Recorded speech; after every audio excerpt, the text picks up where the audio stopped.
Hi, my name's Phil and I like talking about politics, and I'd like to discuss the next episode of I Cannot Believe Rishi Sunak Can Be That Stupid.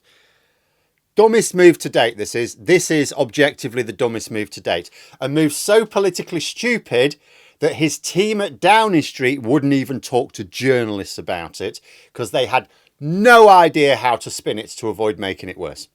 In simple terms, Sunak refused to represent the UK at the major D-Day commemoration at Omaha Beach, where thousands of young soldiers lost their lives literally fighting for the freedom of Europe. Bad enough at any time, but when this is considered the last major commemoration, while there will still be veterans alive and well enough to attend in person, sounds insane enough, but it gets worse. And then it gets worse and worse still. So what I'm going to do, I'm going to pick off the layers of this onion as the news came through to me in order that you can fully appreciate the insane stupidity of this act. So Sunak attends a commemoration at Normandy, briefly. There's a brief cameo from Brexit, as well as British paratroopers, when they land, have to go to a special area set aside by French officials to check their credentials. The usual Brexit loons complain about this, but you know, they're the ones who wanted it.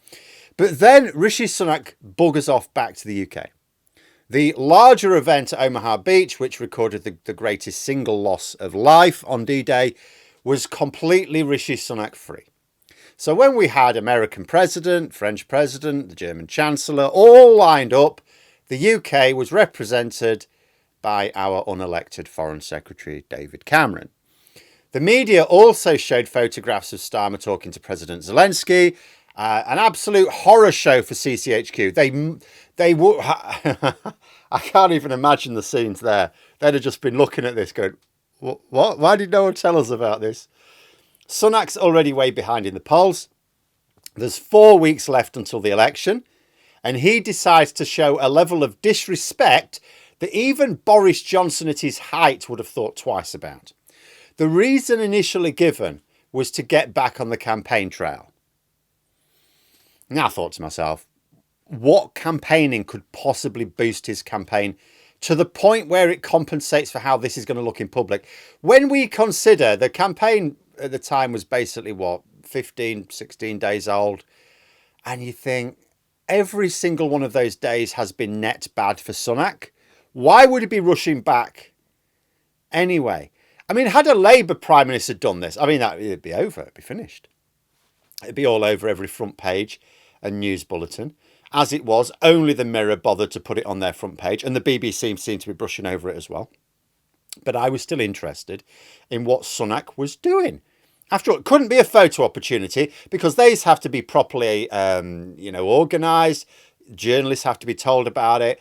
Journalists seemed to have no idea what was going on here. And he surely wasn't just coming home to do door knocking for all sorts of reasons. So what was he doing? It transpired he rushed home in order to record an interview with ITV in order to deny that he's a liar, despite the fact we have the letter proving beyond doubt that he's a liar. And it got worse still. Oh, we're not even halfway through. The interview isn't even been broadcast until next Wednesday, 6 days after he's recorded it, which is insane for all sorts of reasons. Like in a general election campaign, things move quite quickly. It's surely risky enough recording an interview 2 days before broadcast. 6 days? That'll make what is asked and what Sunak says hopelessly out of date. And then you think, so why did Sunak rush back from the D-Day commemoration in order to record something that's not even been shown for 6 days? Did ITV say, this is the slot we've got, take it or leave it? No, the ITV presenter who conducted the interview said, this is the slot that Sunak gave them, and he had no idea why.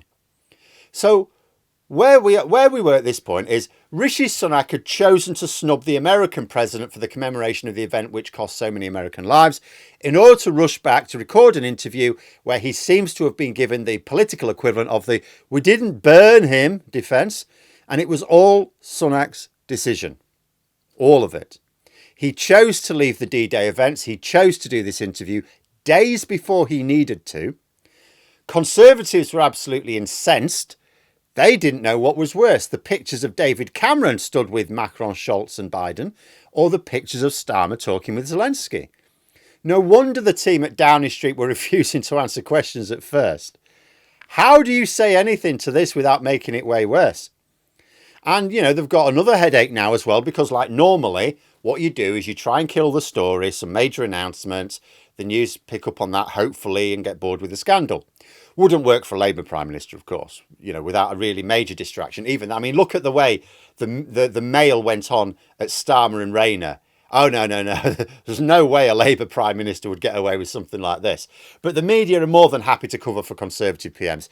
However, as this maybe dies down over the next week, it's surely going to regurgitate when the interview is actually broadcast next Wednesday. Because let's be honest, hands up if you think Sunak will have conducted a good interview. No hands? No, I'm not surprised. So ITV will broadcast the interview next Wednesday.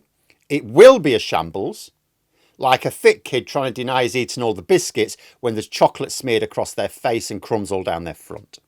And people will say, he left the last big D-Day commemoration with veterans present for this?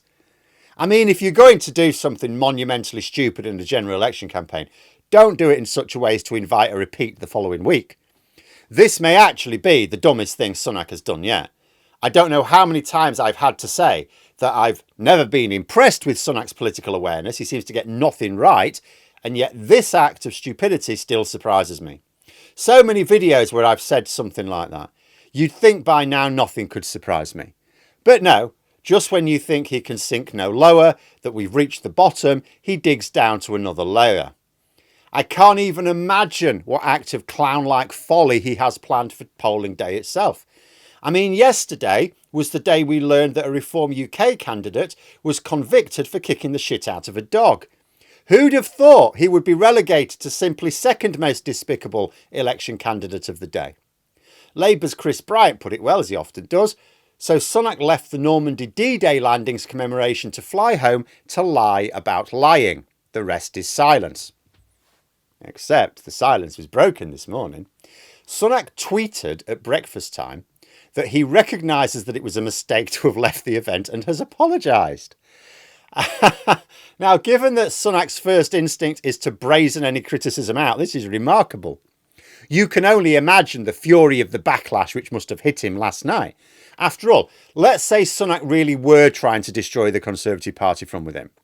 If you could suggest one thing for a self-destructive Conservative leader to do in order to lose lots of core support, taking a massive shit on a major military commemoration with very elderly veterans in attendance might well be top of the list. And it's now going to make the interview even worse when it airs. He's apologised. Or as Dan Hodges of the Mail says, what's the good of a tweet? He's going to have to say it to camera. Why doesn't he record it? My response to that is because we know what he would do if he recorded an apology. It would be set against a montage of him shaking hands with as many veterans as he could find in 5 minutes before he buggered off back to the UK. That would just look even more crass. But Sunak doesn't do apologies, does he? So he's been told in no uncertain terms by a lot of people close to him that he's really messed up this time. That is the only way we've had this apology elicited.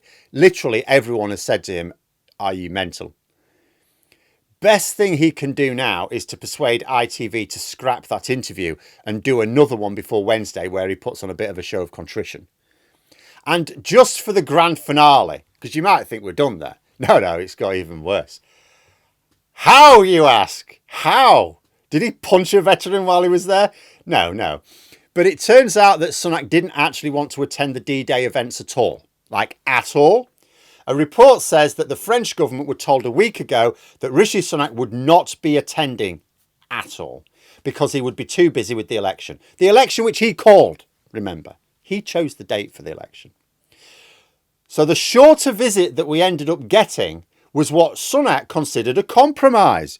I don't want to go. I don't want to attend this nationally and internationally important event. No, I don't want to, and I shan't. I'm the Prime Minister. I decide. All right, I'll turn up for 5 minutes, but then I'm off. Are you happy? Unbelievable. What a mess. Imagine being part of Team Sunak. I've said it before and I'll say it again. I would advise them to leave this little period of employment off their CV. pretend you're in rehab or doing missionary work instead. I mean, for goodness sake, tell future employers that you're in prison for drowning kittens. It would be better than admitting you were part of this shit show. But there we are. Those are my thoughts. If you enjoyed the video, please subscribe for further content and click the like button. You can also sign up for memberships if you'd like to support the channel further. Thanks for watching, and until next time, I'll see you later.